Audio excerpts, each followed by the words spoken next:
નમસ્કાર, હું નીતિન પટેલ. તમે જોઈ રહ્યા છો સમાચાર મેં આગળ ન્યૂઝ. હવે જોઈએ આજના સમાચાર.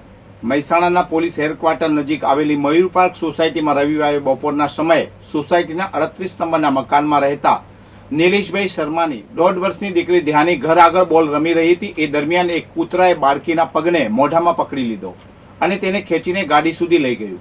સદનસીબે પરિવારજનોની નજર પડતા તેઓ તાત્કાલિક દોડી આવ્યા. કૂતરું બાળકીને છોડીને નાસી ગયું હતું. કૂતરાએ બાળકીને કમરના ભાગે બચકું ભર્યું હોવાથી તેને સિવિલ હોસ્પિટલમાં સારવારમાં આપવામાં આવી છે. આ કૂતરું સોસાયટીમાં એક પરિવાર પાળે છે. તેમણે એ ડિવિઝન પોલીસ સ્ટેશનમાં લેખિત અરજી આપી છે. પોલીસે અરજીની તપાસ વિસ્તારના જમાદારને સોંપી છે. રાકેશભાઈ શર્માએ મહેસાણા ડિઝાસ્ટર કંટ્રોલમાં પણ આ ઘટનાની જાણ કરી છે. આ માહિતી મનપાના ડેપ્યુટી મ્યુનિસિપલ કમિશનર અને જીવદયા હેલ્પલાઇનને પણ આપવામાં આવી હતી. સ્થાનિક રહેવાસીઓએ જણાવ્યું કે આ વિસ્તારમાં છેલ્લા ઘણા સમયથી રખડતા કૂતરાઓનો ત્રાસ છે. સોસાયટીના મેઇન રોડ પર 10 થી 15 જેટલા કૂતરાઓ છે. તેમણે ઉમેર્યું કે વિસ્તારમાં રખડતા કૂતરાઓ અને ગાયોની સમસ્યા ગંભીર બની છે. કડીના આંદુંદ્રા નજીક નર્મદા કેનાલમાં એક યુવતીએ આત્મહત્યાનો પ્રયાસ કર્યો હતો. જોટાણા તાલુકાની યુવતીને પેટ્રોલિંગ દરમિયાન પોલીસે બચાવી લીધી હતી. કડી પોલીસ સ્ટેશનના પીઆઈ AN સોલંકી અને તેમની ટીમ કેનાલ વિસ્તારમાં પેટ્રોલિંગ કરી રહ્યા હતા. આ દરમિયાન તેમને આંદુંદ્રાથી સુરત તરફ જતી કેનાલમાં એક યુવતી દેખાઈ હતી. પીઆઈ સોલંકીએ તરત જ ગાડી રોકાવી હતી. હેડ કોન્સ્ટેબલ જસુભાઈ અને યુવરાજસિંહે કપડાં ઉતારીને કેનાલમાં છલાંગ લગાવી હતી. પીઆઈ સોલંકીએ રસ્તેથી પસાર થતા એક ટ્રેક્ટર ચાલકની મદદ લીધી હતી. ટ્રેક્ટર ચાલક પાસેના દોરડાની મદદથી યુવતીને બહાર કાઢવામાં આવી હતી. પોલીસે તરત જ યુવતીના પરિવારજનોનો સંપર્ક કર્યો હતો. પરિવારજનો ઘટના સ્થળે પહોંચ્યા બાદ યુવતીને એમ્બ્યુલન્સ મારફતે હોસ્પિટલમાં ખસેડવામાં આવી હતી. પોલીસની આ માનવતાભરી કામગીરીની પરિવારજનો અને સ્થાનિક લોકોએ પ્રશંસા કરી હતી. બચાવ કામગીરીમાં પીઆઈ AN સોલંકી ઉપરાંત હેડ કોન્સ્ટેબલ જસુભાઈ, યુવરાજસિંહ, હરપાલસિંહ અને સંજયસિંહનો સમાવેશ થાય છે. વિસનગર શહેરમાં એક ડોક્ટર પર હુમલાનો કિસ્સો સામે આવ્યો છે. વડનગરની વસંત પ્રભા હોસ્પિટલમાં કાર્યરત ડોક્ટર વિનીત કુમાર સોલંકી પર તિરુપતિ કોમ્પ્લેક્સમાં હુમલો થયો છે. ગત 21 સપ્ટેમ્બર 2025ના રોજ ડોક્ટર વિનીત કુમાર તેમના ભાઈ જાગૃત સાથે કાંસા ચોકડી સ્થિત તિરુપતિ કોમ્પ્લેક્સમાં સોડા પીવા ગયા હતા. પાર્કિંગમાં તેઓ હાજર હતા ત્યારે સિદ્ધેશ્વરી સોસાયટીના રહેવાસી રાહુલ પરમાર ત્યાં આવ્યા હતા. રાહુલે ડોક્ટરને 2 મહિના પહેલા તેમના ભાભીને કરેલા ફોન કોલ અંગે પૂછપરછ કરી હતી. ડોક્ટરે આ મુદ્દે ચર્ચા કરવાની ના પાડતા રાહુલ ઉશ્કેરાયા હતા. તેમણે ડોક્ટરને અપશબ્દો કહ્યા અને પથ્થર વડે માથામાં મારીને જાનથી મારી નાખવાની ધમકી આપી હતી. આ ઘટના અંગે ડોક્ટર વિનીત કુમારે વિસનગર શહેર પોલીસ મથકમાં ફરિયાદ નોંધાવી છે. પોલીસે રાહુલ પ્રહલાદભાઈ પરમાર વિરુદ્ધ ગુનો દાખલ કરીને વધુ તપાસ શરૂ કરી છે. વિજાપુર તાલુકા પંચાયતના હોલમાં ICDS વિભાગ દ્વારા પોષણ ઉત્સવ 2025 અંતર્ગત વાનગી સ્પર્ધાનું આયોજન કરવામાં આવ્યું હતું. કાર્યક્રમની અધ્યક્ષતા તાલુકા પંચાયતના પ્રમુખ આશાબેન પટેલે કરી હતી.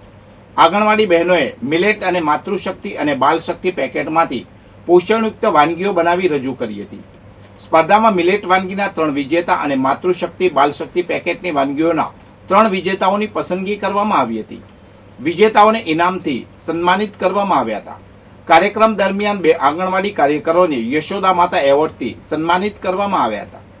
ઉપસ્થિત સૌએ પોષણ અંતર્ગત શપથ લીધા હતા. આ પ્રસંગે CDPO વિશાખાબેન, તાલુકા વિકાસ અધિકારી ગોવિંદભાઈ ચૌધરી, તાલુકા સુપરવાઇઝર મુકેશ ચૌહાણ અને નારી અદાલતની બહેનો હાજર રહ્યા હતા. કાર્યક્રમનું સંચાલન આશાબેન ચૌધરીએ કર્યું હતું. કાર્યક્રમમાં મોટી સંખ્યામાં આંગણવાડી બહેનોએ ભાગ લીધો હતો.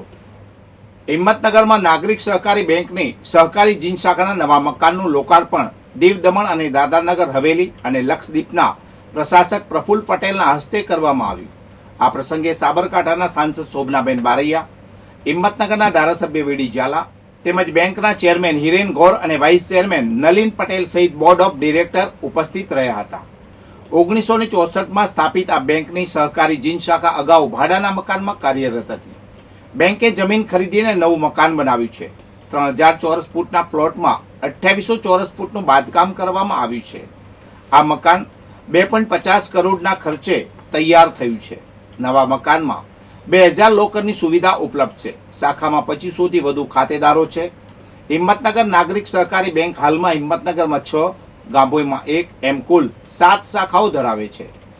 બેંકમાં 52 કાયમી કર્મચારીઓ સેવા આપી રહ્યા છે. બેંકે 32,876 સભાસદો અને 1,11,668 ખાતેદાર ધરાવે છે.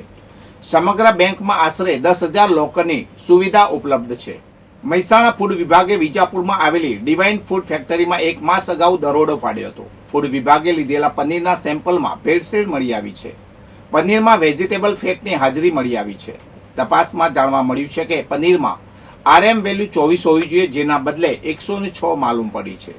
1 મહિના પહેલા લેવાયેલા સેમ્પલના પરિણામો હવે સામે આવ્યા છે. આ તપાસના આધારે ફૂડ વિભાગે ફેક્ટરીનું લાયસન્સ કાયમી ધોરણે રદ કર્યું છે. આ સાથે ફેક્ટરી સંચાલક પર 10 લાખથી વધુનો દંડ ફટકારવામાં આવી શકે છે. વધુમાં ફેક્ટરી માલિકે આ ઘટનાનું કવરેજ કરવા ગયેલા મીડિયા કર્મીઓ પર હુમલો કર્યો હતો. આ મામલે પોલીસે પણ કાર્યવાહી શરૂ કરી છે. વધુ સમાચાર માટે જોતા રહો સમાચાર મેં આગે ન્યૂઝ. નમસ્કાર.